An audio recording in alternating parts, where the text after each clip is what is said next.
భారీగా అక్రమాస్తులు కూడబెట్టిన ఓ అవినీతి అధికారి ఏసీబీకి చిక్కాడు. విశాఖలో ఈఈగా పనిచేస్తున్న సుభాష్ చంద్ర ఏకంగా 50 కోట్ల ఆస్తులను అక్రమంగా ఆర్జించినట్టు తేలింది.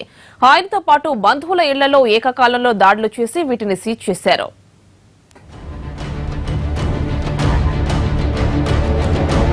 విశాఖలో మరో అవినీతి తిమ్మంగళాన్ని పట్టుకున్నారు ఏసీబీ అధికారులు. అక్రమంగా ఆస్తులు కూడబెట్టిన ఆర్ఎన్బీ డిప్యూటీ ఈఈ సుభాష్ చంద్ర ఏళ్లపై దాడులు చేశారు.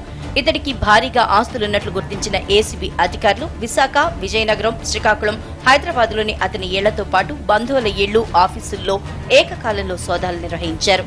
3 జిల్లాల్లో శ్రీకాకుళం, విజయనగరం, వైజాగ్ జిల్లాలో వేరియస్ ప్లేసెస్లో సెర్చెస్ కండక్ట్ చేయడం జరిగింది టీమ్స్ కింద.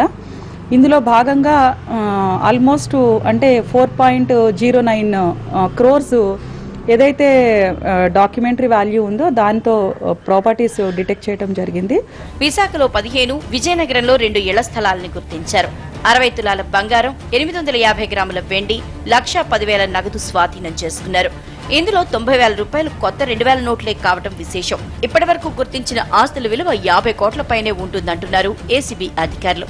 మిగిలిన ప్రాంతాల్లో సోదాలు కొనసాగుతున్నాయి.